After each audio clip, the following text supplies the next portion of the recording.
guys are tuned in to. The views and opinions expressed in this podcast by the host or the guest do not necessarily reflect the views of Paranormal Buzz Radio or its sponsors. Use of any materials produced by Paranormal Buzz Radio without express written consent is strictly prohibited. For information on everything Paranormal Buzz Radio has to offer, visit our website, paranormalbuzzradio.com.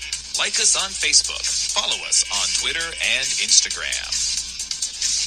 Listener discretion is advised.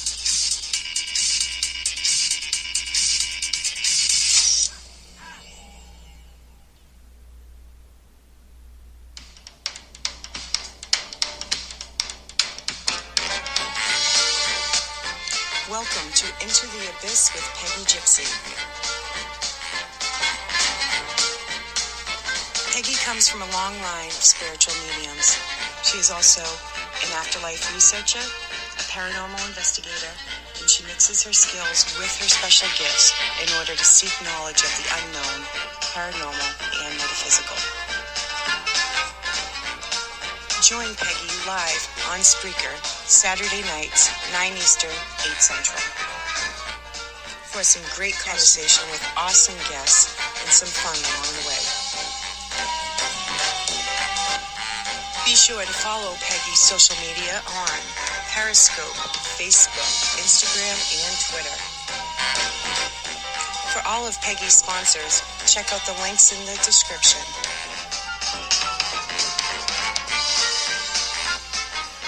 Here's your host, Peggy Gypsy.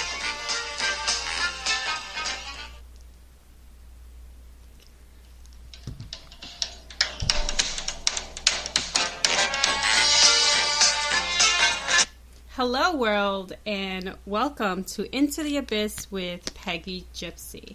Unfortunately, this is a pre-recorded episode as I will be out of town when this airs, doing some fun activities. Today's guest, I'm super excited. You know, he is one of the best in this business.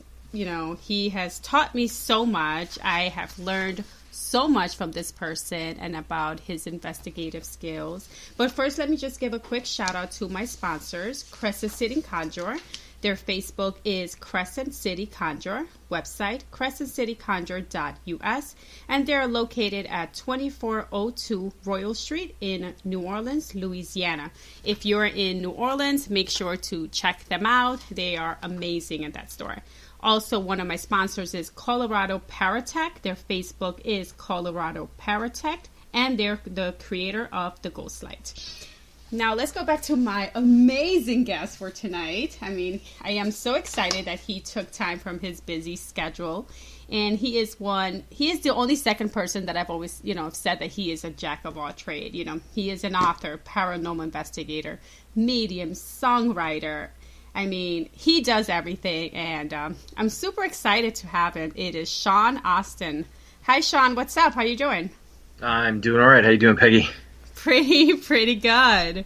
I'm excited to have you on the show. Yes, excited to be here. I know. I was just saying how I've learned so much from you. Not only how to do EVP your way, which is, for me, has become like the right way. I get more results when I do what you taught me. And also just, by investigating with you and watching you, how you conduct yourself. When you investigate, you are so respectful of the spirits, the location, the history, and I think that's pretty amazing how you investigate. Yeah, no, I appreciate that. I mean, I take it on with a stride, with a genuine heart and intent, willingness, and to help any soul, and appreciative that any of these souls will show us any sort of evidence that we can experience and learn from in the process. So it's kind of a, give to receive type of deal in the spiritual realm. Now, for those people who may not know you, but I feel like everybody knows you because you've been around for a long time and you're just kind of, you're doing everything and you're very well respected. Can you just let the listeners know, how did you get started? What was your first experience and such? Yeah, absolutely. Well, this is a decade now I've been involved in the paranormal field. And how I actually got into the paranormal, I'd always watched documentaries on hauntings and ghosts. I loved the stories of people. I mean, I grew up loving horror movies as a child. And, once I had this buddy of mine I was working with, he's a big, huge skeptic. I had never thought about actually going and investigating myself, but in the process of trying to prove to a friend who's a big, huge skeptic, I took him to a local cemetery that has a lore of 3 women in white that would chase you out, and I wanted to go there and see if something would happen to prove to him that ghosts are real. And what ended up happening is that I ended up having my first experience, my first disembodied voice of a little girl in front of a little girl's grave. I'd asked her, Jenny, if she was here, and I'd asked these questions, and my buddy's laughing the entire time. And not until the next night it was a phone that I recorded audio with. It was right before smartphones came. It was a flip phone. Okay. And wow. That is a while ago. Yeah. I mean, I just remember that defining moment, listening to that little girl's voice respond back to me, just pure body chills. And I was just like, you have to be kidding me. It was frightening. It was freaky, but it was also exciting, exhilarating. Yeah. And it just confirmed a lot of things for me. There was the EVPs that we got throughout that night. I listened back for more recordings and hearing someone respond in Spanish and saying muerto, which means death, and all sorts of, strange things. I'm like, wow, this is just crazy. And I found another buddy of mine that was kind of interested to go out and do this and see if we can get some evidence. And we started to go out into cemeteries to, increase the potential of experience that we could actually retain while investigating. And we'd think of specific questions to get specific answers. And we would think of things like, what was the month of of your birthday? And we would get October 10th, or what year did you die? 1952, or what president was in office? Kennedy, Carter, and all these interesting things. And then 2 weeks actually after I went to that first cemetery, I was in my old apartment and I saw a shadow of a little girl in the corner of my bed, and it was already light out. So I saw the shadow when it was light out in the corner of my bed, and I just screamed out, I'm like, whoa! And I put my out, and I probably sound like a freaking dying seal, but it disappeared before my eyes. And it's for me, things just happen pretty quickly when it comes to what I didn't realize at the time, but I was going through a spiritual awakening because I was so accepting of my experiences and the things that were happening to me. I was what I believe now, without a shadow of doubt, that I was attracting more experiences through the spiritual awakening and through gauging and involving myself and really focusing on that realm and knowing that it's around you at all times. And the spiritual abilities that were dormant within me, which I believe that were there the entire time, started to come to the forefront and show itself. But during that first stages of being an investigator, I didn't know what was going on. I didn't know what I was doing. I didn't know the right things. And I think it's a learning experience for all of us when we first get ourselves involved, and we can be ignorant, make bad choices. But, I'm just glad that whatever I went through, it helped me to mold, who I am as a spiritual person. And, my faith is stronger than ever today. And, even I was oppressed by an evil spirit. Yeah. And through that experience, I know that God let me go through it for a reason. So I have a deeper understanding of what people go through when it comes to the delicate attacks that evil spirits can do to you. It's not the physical things thrown around and getting scratched. It's the psychological attacks that these things can do to you that it's so important for people to be aware of that layer of investigating. Because, you have to be objective about your emotions. Be very careful because, there's things that can influence you from the shadows and try to push you to the edge to hurt yourself and others. And that's why I always tell people to read up.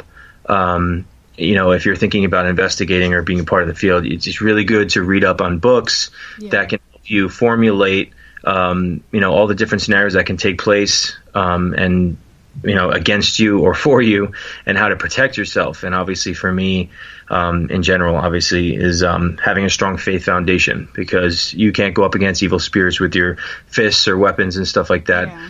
From a physical weapon, but it's a spiritual weapon, and that one thing is God. And that's what I use when I investigate and try to help people's souls. And I use that in my everyday life in order to keep myself safe. Now, when did that happen to you? When were you oppressed? Like, how long ago was that? It was around 2012, so that was 7 years ago. Wow. Yeah. And how long did it take you to realize, like, hey, something is wrong. This is not me. I'm being influenced.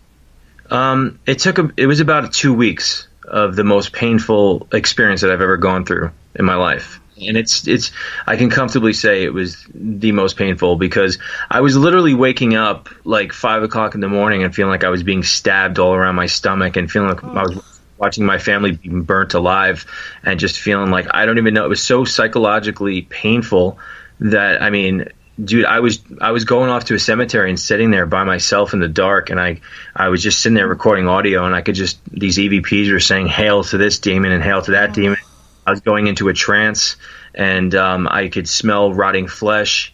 I mean, now, were you also having visions while all this is happening? I had all sorts of visions that were starting to take place around this time, because this is when I came back from Bobby Mackey's, the first time I ever went there. Okay. And I was convinced to play the Ouija board at the time, and thinking, I didn't know what I was doing, and thinking it was some sort of situation that, I was just, there was so much happening at that time of being investigated. The first time I ever traveled out of state to investigate, and, but now looking back, I'm glad it happened to me, because again, I was able to learn from it. And there's people out there that don't, they're not able to learn through those processes. Bad things happen to them. But yeah, I mean, I'll tell you, mention a little thing that happened. We had actually, we had headed out to this place. The first time I left the state to investigate somewhere, we were going to Prospect Place, which is in Ohio.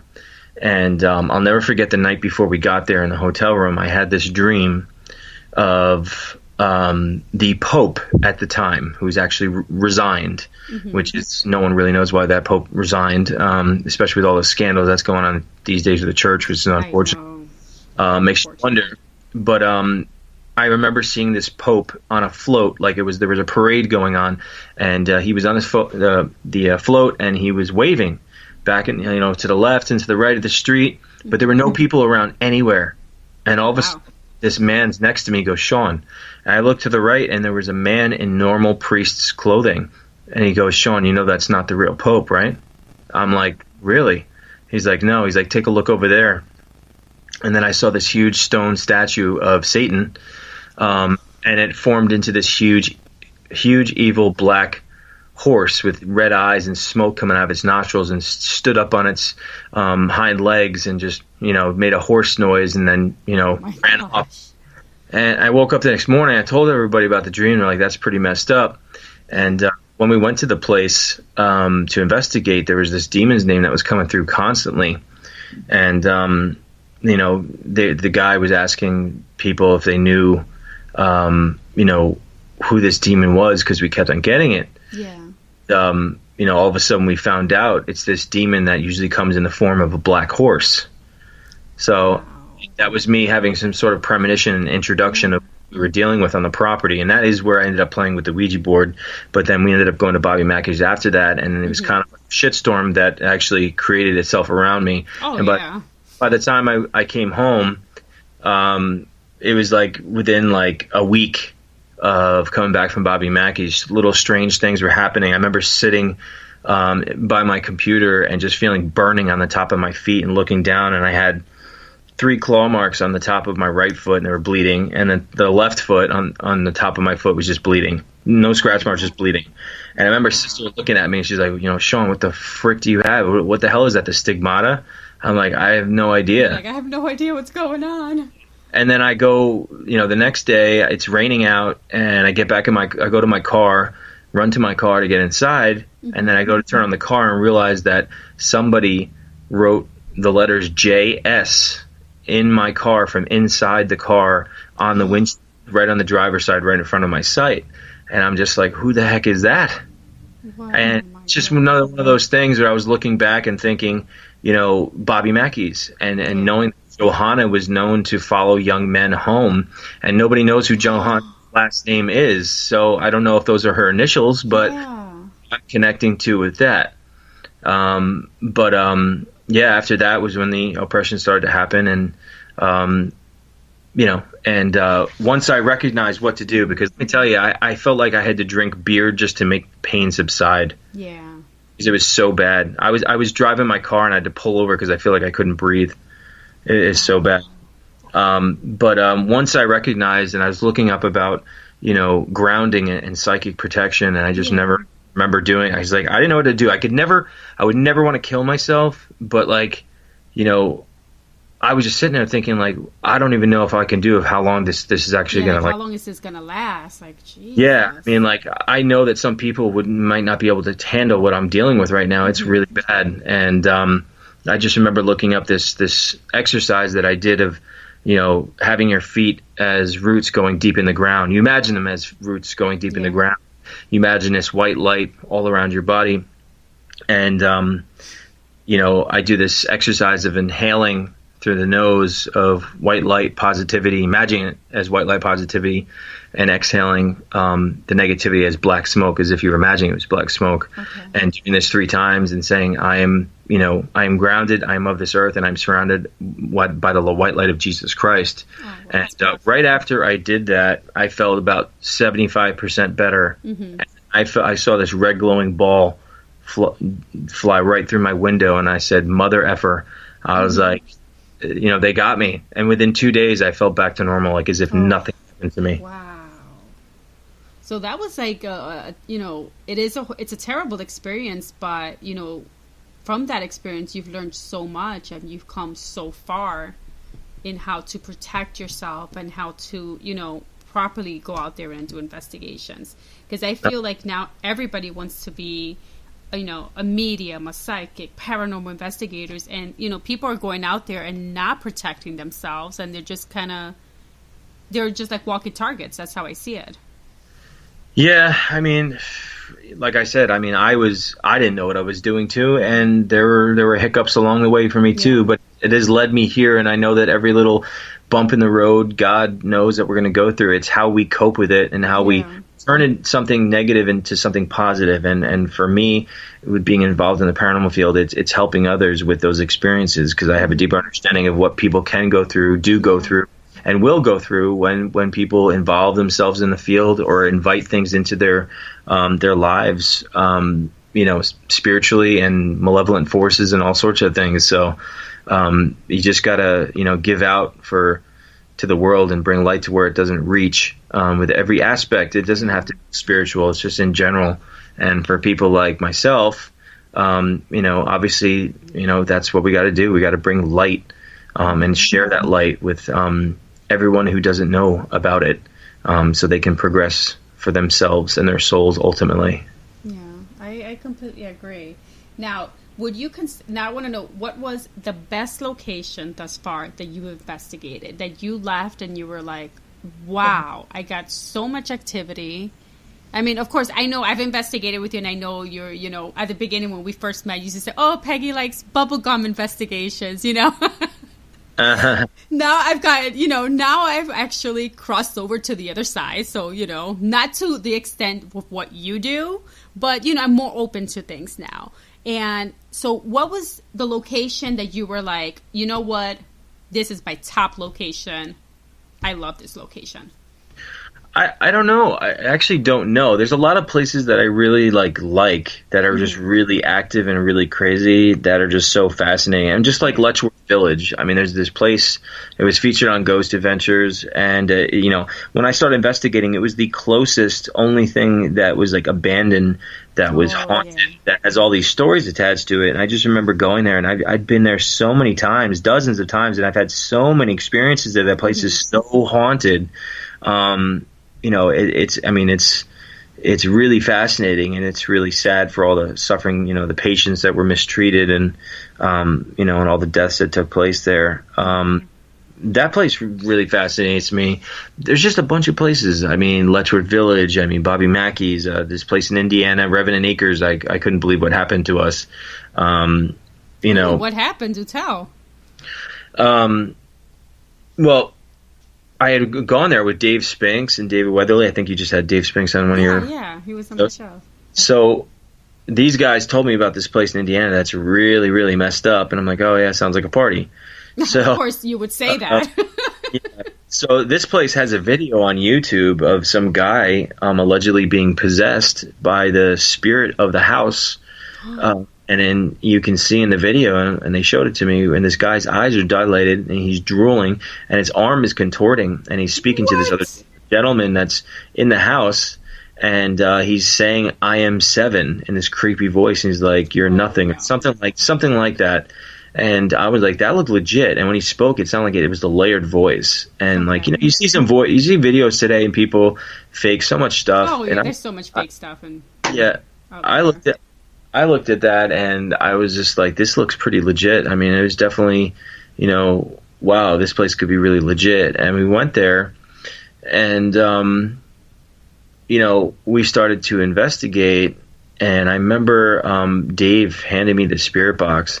And these nasty comments were coming through, and all of a sudden, like, half of my body just felt like pins and needles were occurring, and I'm just like, oh my gosh, like, I'm like, this thing's trying to get inside me, because I've never felt like something that strong trying to literally, it was like really intense. So I'm like, everyone stop what they're doing. Like, I am putting holy water on right now. This is no joke.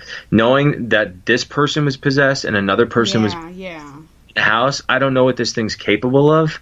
So feeling how much energy this thing had to make me feel those the characteristics of the feelings that were going on in my physical body, I was like, no.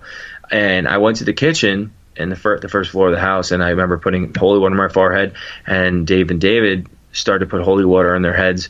And all of a sudden I'm looking in my peripheral vision, there's this small little room that was dark that's right outside the kitchen that goes into the corner. And I'll tell you, I mean, you've seen the movie The Exorcist, right? Yeah. You know that, like, scary face that shows up with the white face with the black eyes and the messed up teeth? No. Well, I shit you not, like, that's literally what I saw in the room. It was staring at us, and I just yelled out, I'm like, what the, you know what I mean? And like, what? I'm like, dude, I just saw this creepy ass white face, black eyes, and messed up teeth watching us from the corner of the room. And then Dave starts taking the holy water and throwing around the room. Jesus Christ, back off.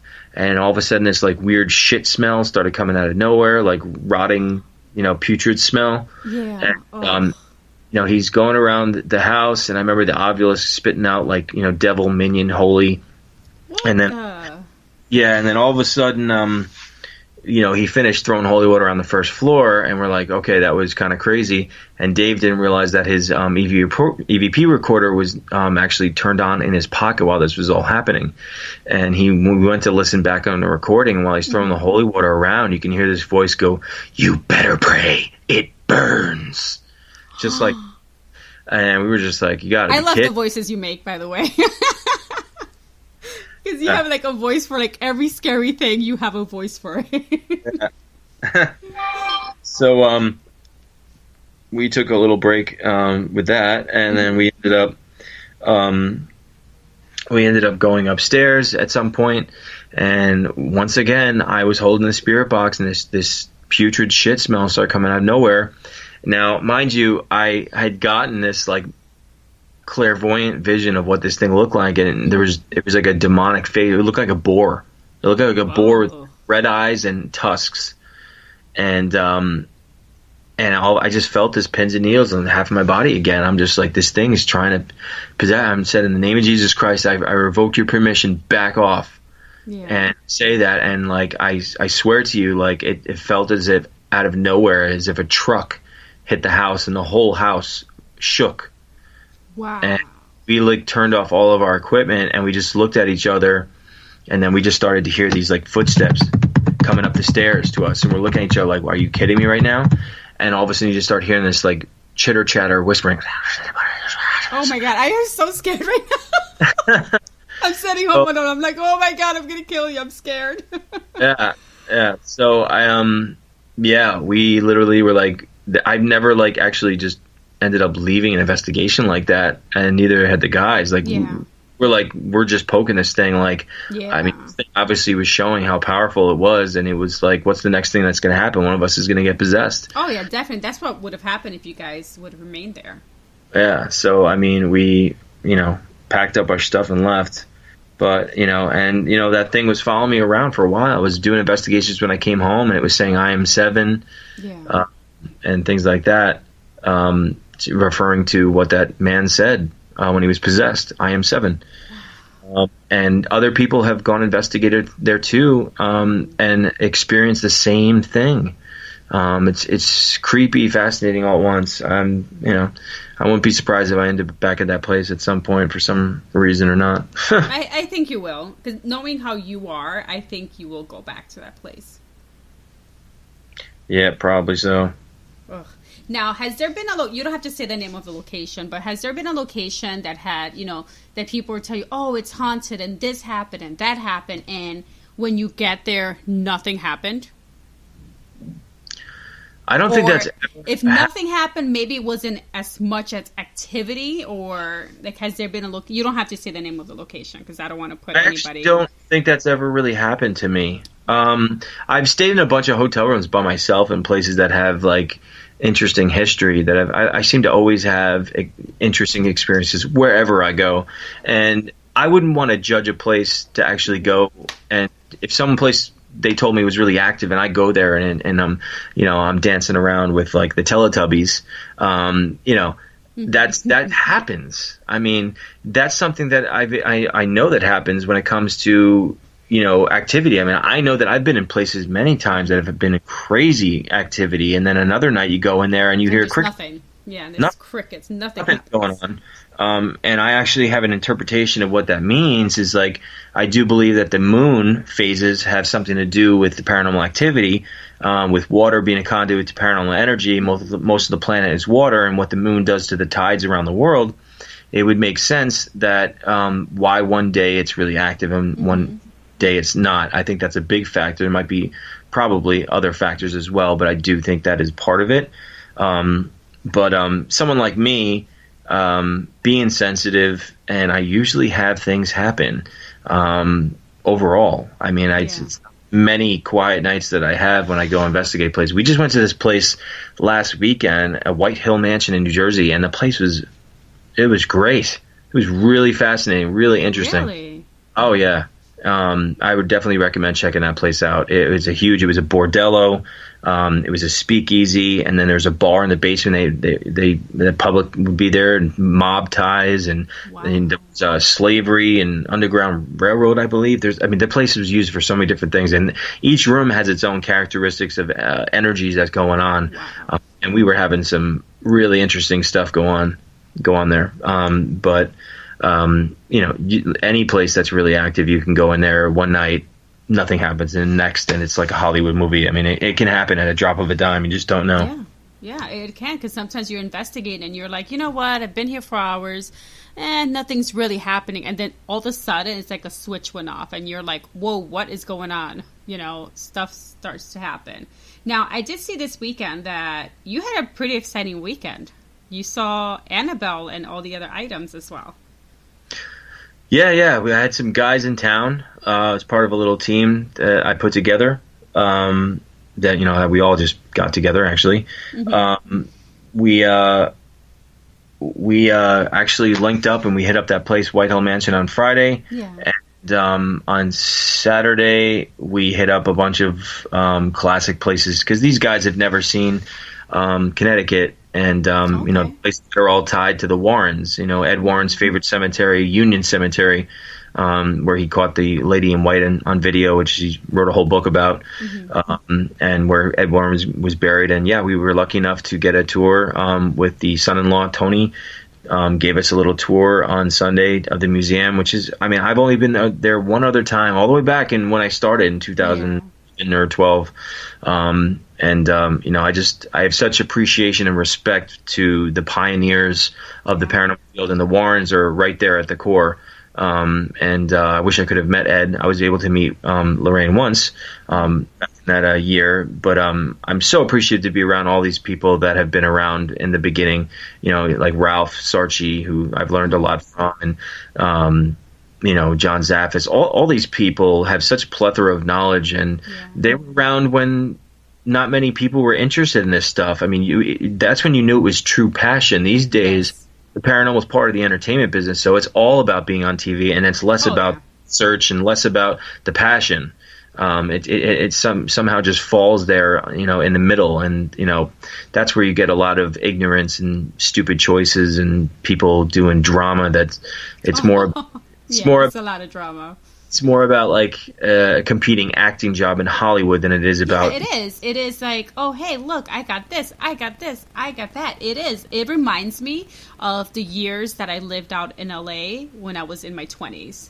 That's what the paranormal is starting to remind me. Like, you will go to a casting call, everybody's trying to go after the same thing, and it's terrible. Like, it becomes really bad. But then you have awesome people like I have a lot of people in my life that are really awesome investigators and mediums, and you just kind of have to stick together, the way I see it. Yeah, I mean, that's what it's all about. It's all about synergy. We should all be helping each other to progress and research and help the field and help others in the process. But I mean, you have the human condition, and there's jealousy and all this stuff that happens. But, in the end, I mean, for quite a few years, I mean, I would do a lot of things even just by myself. I didn't care because I just wanted to be doing it. I wanted to be involved with it. I want to learn from it. So, I mean, I wish there was more of that. But there are good people out there that are doing great things. And we just got to keep doing what we're good at doing, and just push and help as many people as we can in the process. Yeah, and anybody who knows you, in person or through social media, they can see that, you are passionate about what you do, and you do it for the knowledge. You do it to help the spirits if you can help them. Like, you have a mission and you have a cause. Like, that's how I see you, how you investigate. And it's pretty cool. I mean, a lot of people think very highly of you, and, it's good. Yeah. Just about, I mean, I just do what I believe is right, and the good approach when it comes to involving with cases or, investigating. And I do believe a lot of things happen because of that reciprocation, that attitude, that genuine attitude and respect which you send out into the universe, you will receive. Yep, law of attraction. Yes. Right. Now, I know you wrote a book. Now, for those people who haven't read your book, can you kind of just tell them what your book is about? Yes. The book is called Shadow Chaser. You can get it off Amazon and also on my website if you want a signed copy, only people that live in the U.S., SeanDAustin.com. So the book is really about my first handful of years in the paranormal and the places that I've been and some of the crazy experiences that I went through that has kind of molded me into what I am today. Actually, I ended up calling the book Shadow Chaser for a good friend of mine, Judy, who has abilities, who I befriended years ago. Mm-hmm. She has a psychic friend who has abilities she trusts, and she showed this woman a picture of me and said, "What are your psychic impressions on Sean?" And she said that he's a shadow chaser. And she's like, "Well, what do you mean?" She said that he is meant to take shadows and send them back to where they belong. And I thought that was pretty interesting for someone to do nothing about me. Wow. And that's what's the book that. So. I think I'm losing you for a second. Oh, can you hear me now? Yeah, now I can hear you. Oh. Wow, that's pretty amazing. Now, are you writing another book? I am working on a second book, yes. I've been a little busy, but I am working on it piece by piece. I never thought for a moment I would be a published author, and I'll be excited to get another book out because there's a bunch more crazy stories that I want to get down on paper, and I want to share those experiences and make a difference with them. Now, can you tell us a little bit about the new book, like a little story about it? I mean, you don't have to give us the whole book, but just like a little teaser. Yeah, I mean, I can tell you about this really unsettling, tragic story that I'm writing about. This girl who messed around with witchcraft, who was pregnant at the time. She actually messed around with witchcraft before she was pregnant, but when she became pregnant with her second child, the activity started to really get crazy. And she had found me online from certain reasons at the time, and asking for help. And it was right before I started working with Ralph and ended up doing the Demon Files and the Destination America. And, all this crazy stuff was happening. And it was like, this was territory that I had not dealt with before. I mean, this girl was speaking, English backwards on the phone and in Latin. I couldn't even understand what she was saying, and I would record the audio, and I would try to decipher what it was saying. Yeah. I realized that I'd start putting some of the things that she was saying in reverse, and she was speaking English and backwards and talking about exorcisms. And all this crazy stuff would happen. It's just one of those defining moments for me in my faith, too. I tell this story. I've told the story a bunch of when I do on my Periscope, but, it's like this one moment where she was talking in a low-tone voice, nasty towards me, and like, she's mine. And I was just like saying a prayer, no, she's not. I started praying, and I had a cross that was like 6 inches tall, and she could not see me on a phone. It's a normal phone call, and as soon as not video or anything like that, I put the cross right up to the phone, and as soon as the cross touched the phone, hissed at me, and wow. It's just one of those moments. Just like, wow, it's like, bringing your faith to an unchartable level when you witness something like that. I mean, seeing something of, evil descent and reacting negatively to something of religious significance, it's pretty mind-blowing. And that's just one of those examples of why I hold my faith so close to myself, because of all these experiences that has protected me, and witnessing experiences like that. And this girl went through a lot of stuff. I mean, she was carving upside down crosses on her pregnant belly. She was going into a trance and writing symbols on her mirror. There was a symbol that showed up on her pregnant belly that we found out. I believe that the occult symbol meant some sort of infertility. And then I've had so many things happen. I remember I had this vision where she was up against a wall and her eyes were just glowing different colors. And all of a sudden, I knew something was to the right of me, and it was biting on my ear. And then it whispered in my ear some strange name. And it was like ESTHARTE, I believe.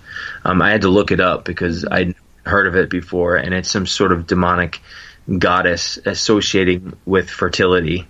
Oh, wow. And it's just one of those examples. Like, I couldn't even have known that name. I mean, it's such a strange name. I didn't know anything about that.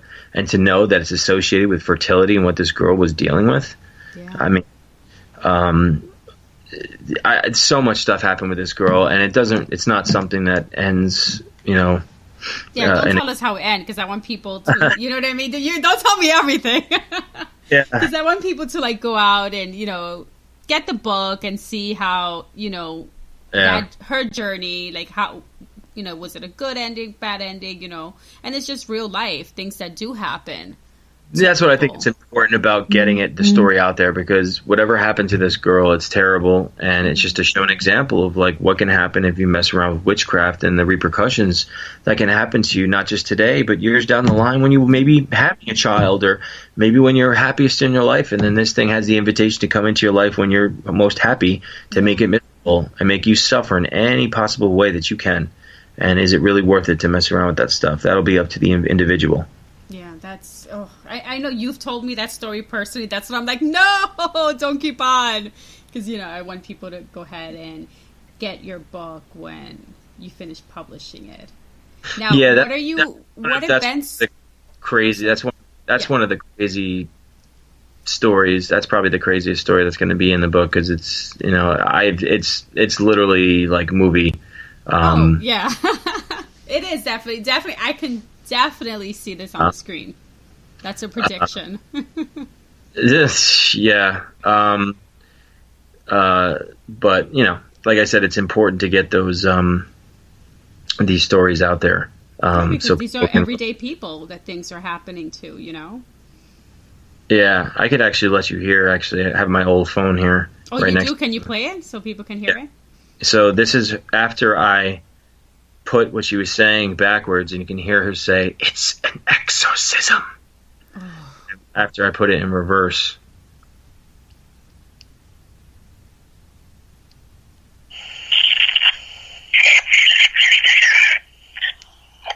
Yeah, Oh, heck no. I'll play it one more time. Play it again. I mean, it's after what me putting it in reverse. Mm-hmm. I mean, that to me is just mind-blowing. It's something that I never even thought was possible. You read about it, you hear about stuff like that. It's just really, really. That's I've never heard it because you've never had what I mean. I've never heard the actual clip for that, and that is terrifying. That gave me chills. Yeah, this is actually her speaking backwards too, and this is in reverse, mind you. This is not her speaking normal. I had to put this audio in reverse, and you hear her say, "He saw the baby in a dream," and that's all backwards. Wow. You hear that? Oh my God. I'll play it one more time. Play it one more time. That's backwards. Wow. Yeah. So. I'm speechless right now. Wow. That is spooky. Yeah. I mean, you can't explain that because she was literally speaking English backwards. It's just like, wow. But yeah, it's going to be a really crazy story to read about. It's going to be crazy. I cannot wait for the book, and I can see this on the big screen. I could see this as a Hollywood film. Because I know the story. You're not going to say the whole story, but I know the story, and it is truly terrifying. Mm-hmm. Absolutely. But yeah, you were talking about events really quickly. What are your upcoming events? What are you doing? I have some event in Pennsylvania. I actually forget where it's at. I think it's in Williamsport, Pennsylvania in October, but I'll post it on my social media. Okay. And also, I'm doing the Gettysburg Battle Bash at the end of July, right in Gettysburg, and you can look it up, the Gettysburg Battle Bash, which is the proceeds go for veterans and stuff like that. So it's a nice, good cause. So those are the two events I have lined up right now, and I have a lot of other projects I'm working on that I'll be excited to let people know about as soon as it's done. Well, hopefully you'll say it first here with me on my show. There you go. Whenever you want to announce any upcoming events or anything big that is going on, Yeah, and I'm definitely planning to release some new singles of my music as well, probably over this coming up summer. Yeah. For those of you who don't know, but I feel like everybody follows you and follows your Periscope, and they know you have this amazing voice, and you're just talented. You're just such a talented person, and I think it's because you have such a beautiful soul that you're just a blessing. Now, you are. Yeah, it's like, you are an amazing paranormal investigator. It's like, there's things like Lynn and I are like, oh, remember when Sean did this? We catch ourselves saying like, oh, we should do this way. And we should do things that way. Because, we've learned from you from investigating with you. And, it's amazing. It's, and now, your music. Come on. You have a wonderful voice. Now, will you be able to sing a song for my listeners? Yeah, if you really like me to. Please. They would love to hear you sing. Yeah, well, I can do that. Okay. What song are you going to sing? Yay! I'll sing my song, I'll do Deeper Than Skin, which is off my last EP. I'm going to say EVP. Because we're talking about EVPs. Yeah. It's my last EP. It's called Shapeshifter. You can get it off iTunes. There's a handful of songs and acoustic versions of the songs. I wrote this song.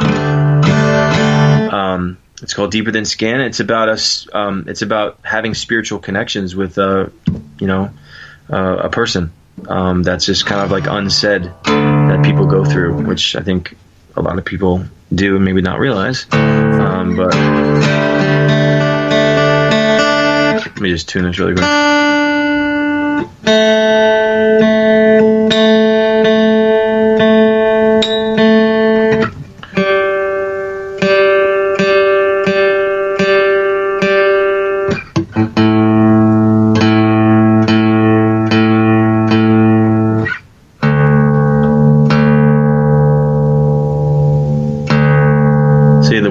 messes guitars up. All the different temperatures and crap like that. It's such a delicate. Yeah. Today was a beautiful day. Yeah, it was here too.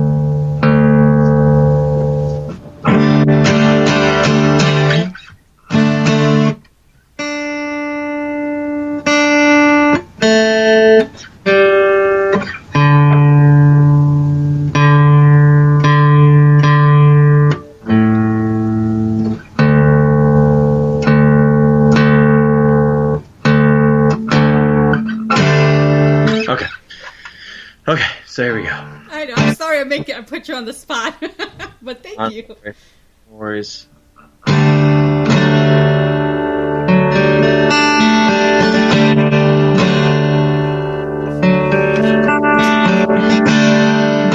Journey is the walk of life, the strings that pull beyond the veil, reminders to familiar sense, the wave that takes over with our faces.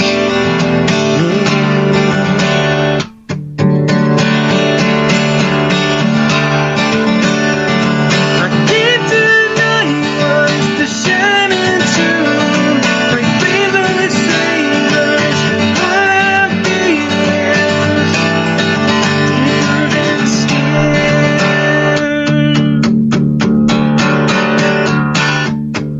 Purpose fills the void within, the remains of the unseen flourish with just one touch. Reason crowd my space with questions. What's the meaning of being led to so simply?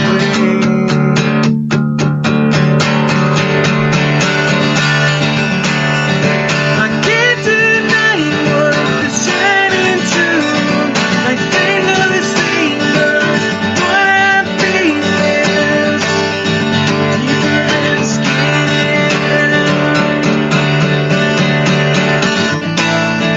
Bound to the faith that we see,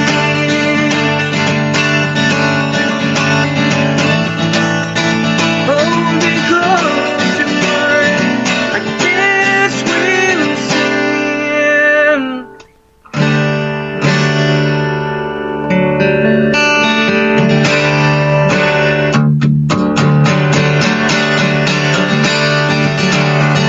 I can't deny what's the shining tune, like favorite sailors, what I feel is deeper than skin.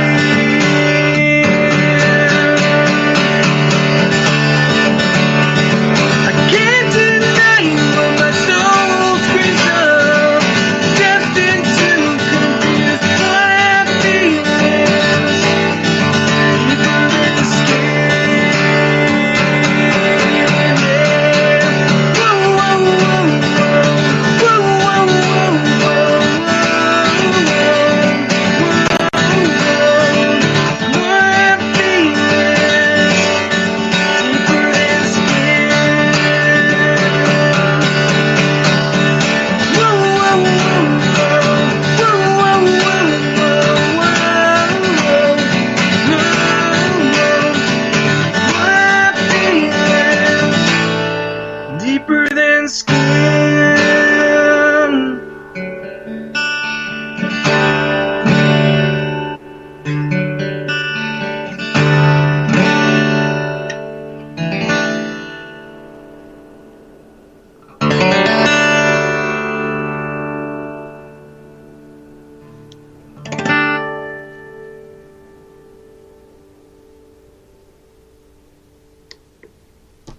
Wow. Oh my gosh. That was amazing. You are the best. Oh wow. That was, I wasn't expecting it. Like, you know, because you were like, oh, I want to hear you play. And I'm like, oh my God, this is amazing.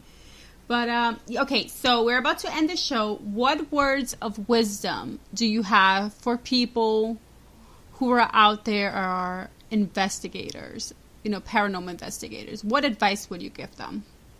Yeah, I mean, as I was saying before, read books that can help you to become more informed and knowledgeable and aware of the different types of things that can go on, these scenarios, the worst case scenarios. It's better to be knowledgeable about than to be experiencing things and not know what's happening to you. So the chaotic, paranormal, spiritual turmoil that we can experience being involved in the field won't be what it could be. The impact of the enduring of the malevolent forces that can happen to people, the psychological, the emotional, spiritual attacks that can take place. So I would read books on people that would help you become more knowledgeable and have a strong faith foundation. If you take that, we take risks as investigators going to places, so you have to be prepared for those risks if you choose to, get yourself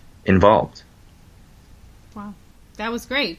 Now, Sean, I want to thank you so much from the bottom of my heart for being my guest today. And I can't wait to have you on again when we are live and people are able to interact with you and ask you questions, which I know the people who are listening now probably have so many questions and are kind of like, oh, I wish this was a live episode. But I promise I will have him back on and you guys will be able to interact with him. Sean, thank you so much for your time today. Absolutely, anytime. Okay, thanks. Bye-bye, Sean. Bye-bye. Now, guys, that was amazing. I am glad that I had Sean on and that he was able to come and, just talk to us and educate us and let us know everything that he has been through in his journey into, this world of paranormal. What's going on with me? Let's see. A lot of stuff is going on with me. As most of you know, I am the co-owner of Mysterious Journeys with Lynn Chekai. She is in the show Within These Walls on VD Space. So you guys, make sure you follow Lynn Chekai. Make sure you catch her show Within These Walls. It is on Amazon Prime as well as Roku and as well as on VD Space. Upcoming events that we have. May 3rd, we have an event at the Hinsdale House. So if you guys are, anywhere near, if you want to make a trip, there's a lot of camping nearby Hinsdale House. There's hotels. It's affordable. Make sure that, you give us a call or follow us on social media, Mysterious Journeys on Facebook. Send us a message. We'll kind of help you, let you know what accommodations are available.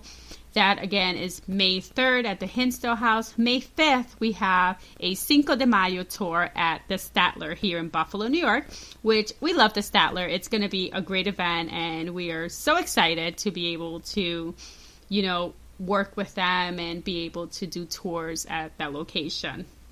My next guest is going to be on April 20th. And his name is Patrick McQuarrie, and he is from the TV show The Haunted Side. It's going to be really fun because I kind of found him. I've been watching him on social media. I've been intrigued by his posts on Instagram and his clips that he puts on, and I watch his videos on YouTube. So I am very excited that he's going to be on the show. And I cannot wait to see, how he got started into this journey. And, it's always fun to, to talk to the guests and see, everyone's experience, like their first experience, how they started into the paranormal.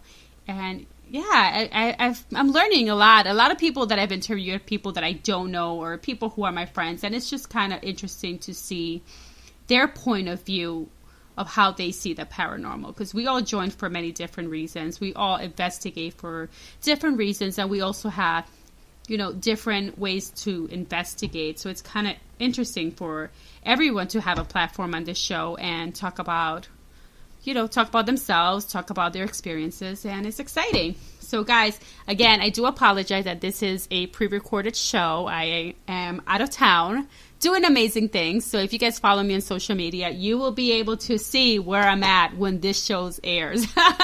So everybody have a wonderful night, and, just be kind to one another. Don't listen to the naysayers and the people who tell you can't do it, or the people who are jealous of you. Know that you can do it. Wake up every day with your goal in your head and execute, execute, execute. You can do whatever you want. You just have to put your mind to it. Dreams do come true. Trust me, they do. Again, thank you so much for tuning in to Into the Abyss with Peggy Gypsy, and I'll talk to you next time. Have a wonderful night.